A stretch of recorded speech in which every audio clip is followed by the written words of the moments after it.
It must be laundry day. I just removed everything, even the cover from my mattress pad to keep the little sections together, and just wipe everything down, and hopefully no more fleas, because we have a flea bag in the van apparently.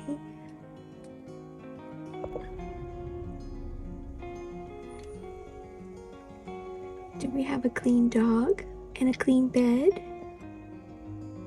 No more fleas. We treated him with Frontline, which I really don't like using. I usually just use peppermint oil on him, but this was really bad, and I guess there's a bad infestation going around. So he's comfy, the itching stopped, and I have a clean bed. Snoring.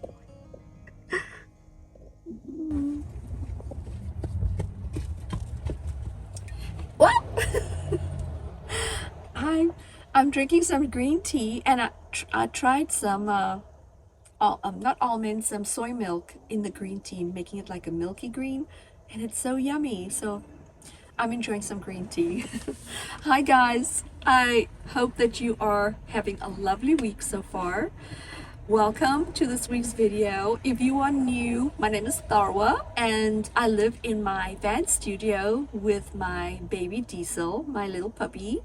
I call him my puppy, but he's 10 years old. And as you can tell from the beginning of the video, we had quite the week, and I would love to report that we are flea free. But it was, usually I do my bedding, and I don't really have to worry about anything else. But this time around, I stripped everything and wiped down all the surfaces. And luckily the van doesn't take much doing to keep clean, because there's not many surfaces, and everything is just very, superficial. As far as superficial is, no, that's not the word, but it's not many surfaces. What's the word? So I usually wipe it down with some Murphy's oil at least once a day. It just keeps the van smelling nice.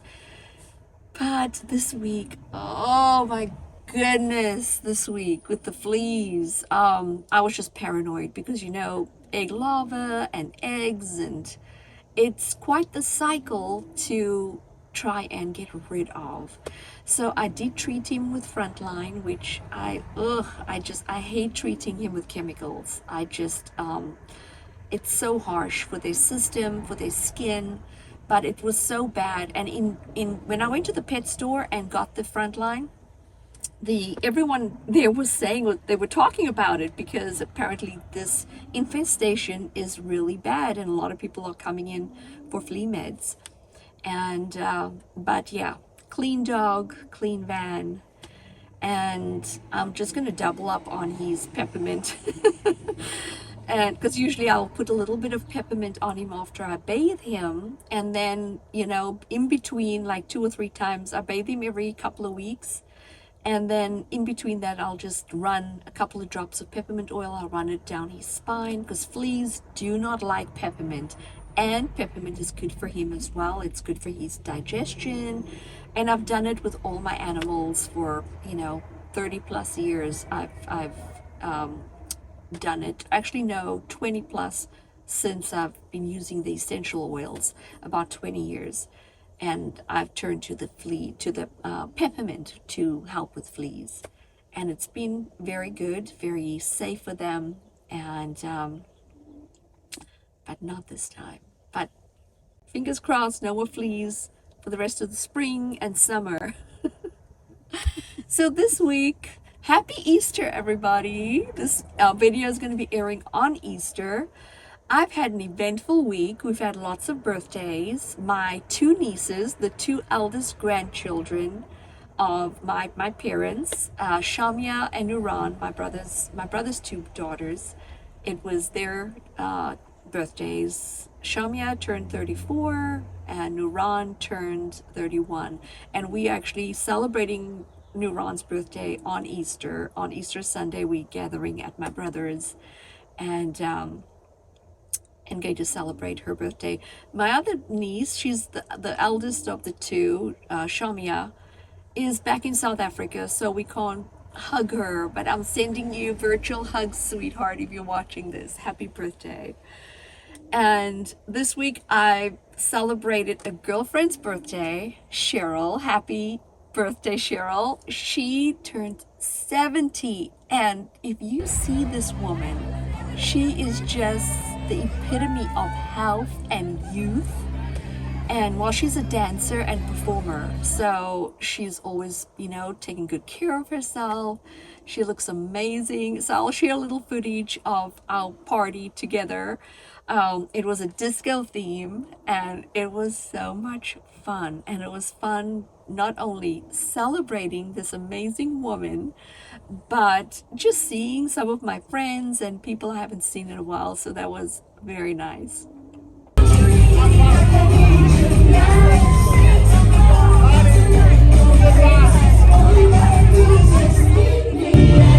Make some noise for the disco queen, let's go!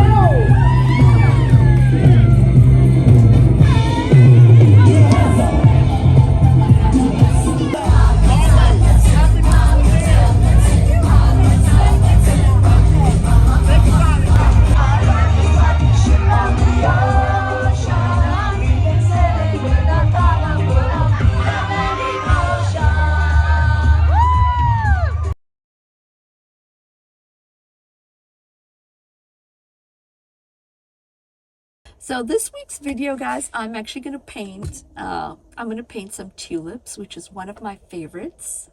I love tulips. They are so delicate looking, but they are very hardy. They are a tough flower.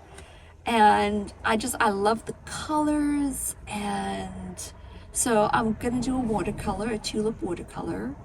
And I'm gonna try and minimize the speed up so it's more real life, real time video. So I'm gonna share my watercolor tulip painting with you today. And take a sip of my tea. This is so yummy. Okay, I'm gonna stop yabbing or jabbing or yapping. There is no alcohol in this, I promise you. I am going to stop yapping and get to painting, and I hope you guys enjoy my little watercolor this week.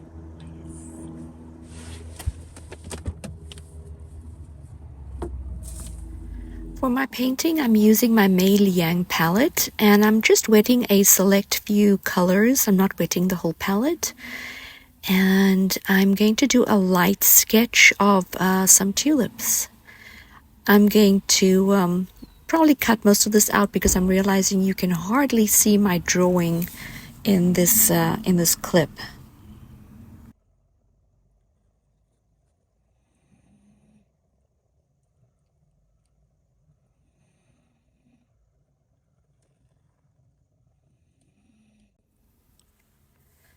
Using my painter's tape, I'm taping off the border so this way when the painting's done, I'm left with a nice crisp border.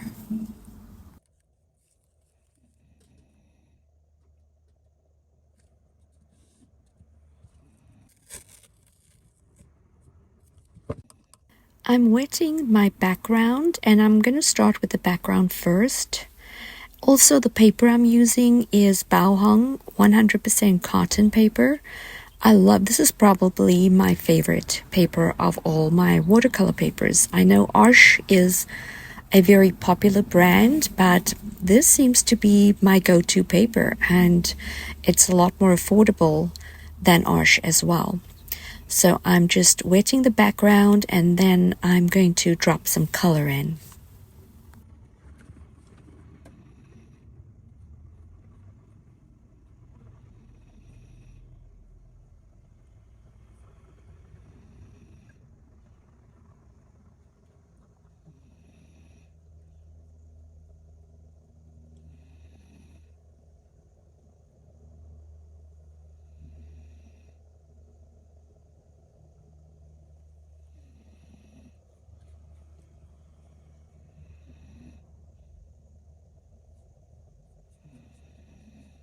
I'm dropping in some olive green into the wet paint, into the wet background.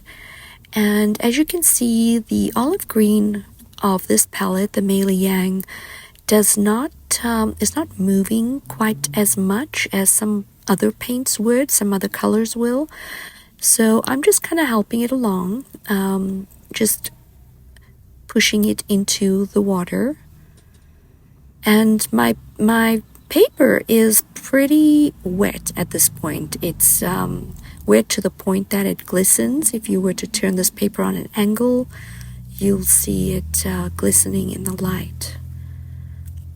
And I'm dropping globs of paint in here because with watercolor it's going to dry a little lighter.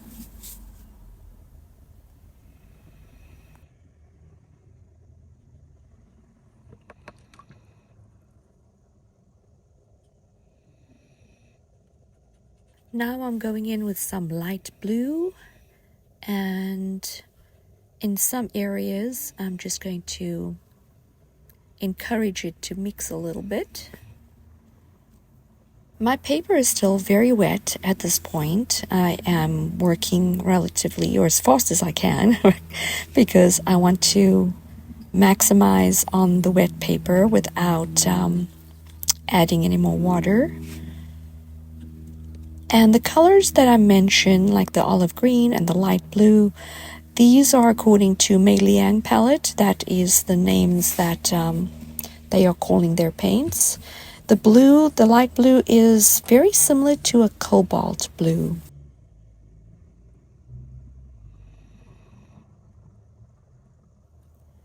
This is more of the olive green to darken some of the foliage area. And then I'm going to add some fresh blue to this, and it's really going to jazz up the color quite a bit.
Dabbing in some orange to warm it up just a little bit.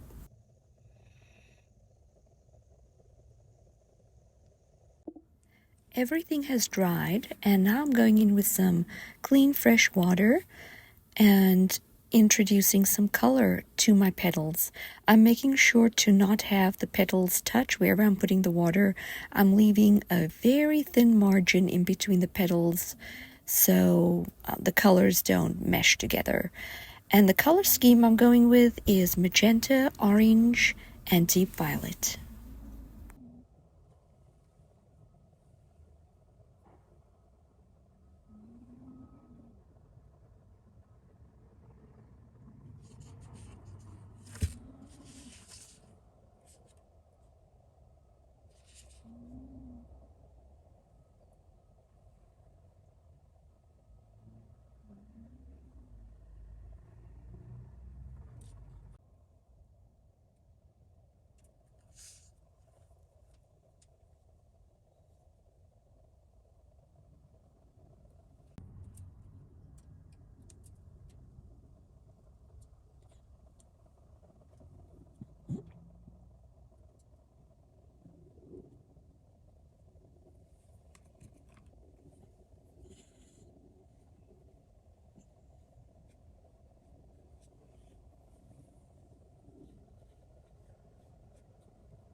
Last year I painted this Faberge egg, and if you'd like to watch that video, I will link it below.